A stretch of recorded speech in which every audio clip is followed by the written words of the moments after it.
Kamu orang yang beruntung. Sejak kecil saya beruntung ya. Seperti halnya kita semua orang Indonesia. Maaf kalau ada warga negara lain di sini. Kita selalu merasa beruntung. Misalnya, kalau kita jalan di pinggir jalan Kemang, lalu ada mobil yang nyerempet, kita udah kaget nih. Kita ngeles. Kita bilang, untung nggak kena. Kalau kena dikit, untung cuma lecet. Kalau lukanya lumayan, mungkin kita masuk rumah sakit, kita nggak bisa bilang untung dong. Yang ngomong untung kalau saya kebetulan punya istri, kebetulan. Istri saya bilang, untung papa kita nggak mati. Kalau mati, saya nggak tahu ya. Kalau saya mudah-mudahan nanti masuk surga ya. Untung masuk surga. Kalau masuk neraka kalian akan beruntung juga. Untung banyak temennya. Dibilang juga katanya ya, bahwa penghibur itu perlu masuk media. Dan media yang paling efektif sekarang, mungkin orang di sini udah mulai pakai internet, Facebook, Twitter, dan sebagainya. Tapi saya masih percaya bahwa media yang paling efektif sekarang adalah masih TV. Ya. Dan saya punya cita-cita dari kecil masuk TV. Tapi menurut saya itu sudah mustahil ya sekarang. Karena dulu TV besar kan. Sekarang TV makin kecil, sayanya makin besar. Jadi sulit bagi saya masuk TV. Mudah-mudahan ada mukjizat, karena saya orang beruntung. Berikutnya adalah soal pelawak lagi. Oh, ini masih soal TV, sorry ya. Ini kali pertama, sorry ya. Masih soal TV. Apa media lain setelah TV? Radio. Radio masih ada sih fansnya, terutama orang-orang yang punya mobil, karena susah ya mengendarai sambil nonton TV ya. Tapi kalau mendengarkan radio, ya selamat datang. Jadi masih ada lah pasarnya. Tapi lucunya, walaupun nanti mungkin nggak lucu ya, lucunya antara TV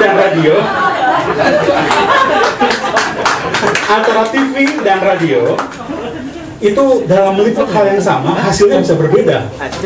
Ya, ini contoh kalau sepak bola ya. Ini saya dulu pengen jadi presenter juga. Saya banyak cita-cita memang, tapi nggak ada yang kesampaian. Misalnya ini Indonesia lawan Malaysia. Firman Utina, ada Bambang Pamungkas. Kembali kepada Firman Utina, Bambang Pamungkas lagi. Di sebelah kiri pertahanan Malaysia. Lambung ke arah tengah, ada di sana Cristiano Gonzalez. Tendang langsung ke arah gawang. Nah, itu TV ya, contoh TV. Coba ya, hal yang sama kita praktekkan dengan radio.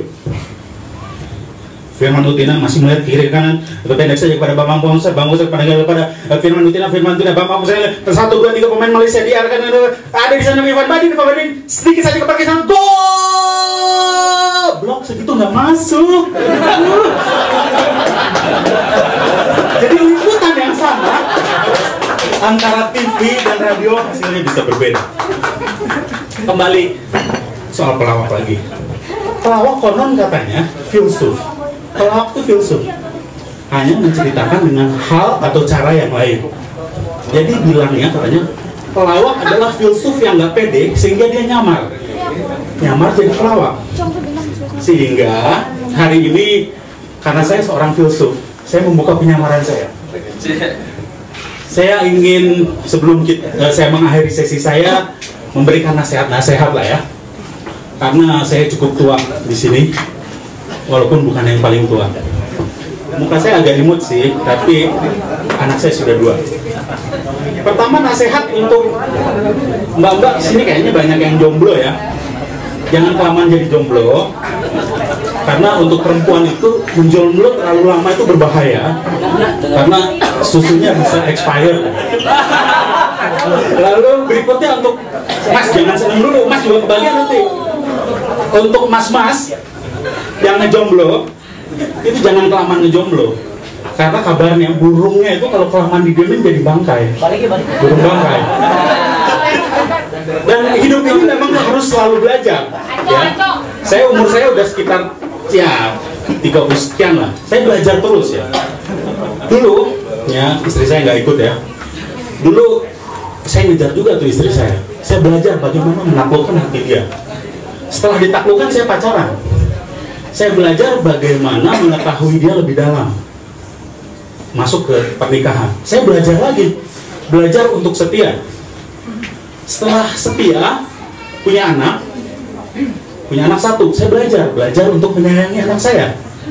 Punya anak dua, saya belajar untuk adil. Jadi kalau belajar untuk adil nggak perlu poligami ya, cukup 2 anak aja. Punya anak 3, saya belajar untuk kerja keras. Kenapa? Yang nafkahnya tambah banyak. Kalau punya anak 4, apa yang perlu dipelajari? Pakai kontrasepsi. Pelajaran lain yang perlu adalah terutama ya di sini, kenapa ya kita bicara soal pendidikan, belajar dan pendidikan. Konon katanya pendidikan yang baik mencampur antara teori dan praktek. Ya, itu kenapa pendidikan seks tidak pernah berhasil di Indonesia. Teorinya gampang, prakteknya susah. Oke, sekian dari saya, tapi satu pesan saya untuk teman-teman yang kayaknya berpasangan, nanti pulangnya mohon hati-hati ya. Ingat pesan Dr. Boyke, A, B, C. A, agama. Kalau kita nggak punya agama, B, budi pekerti.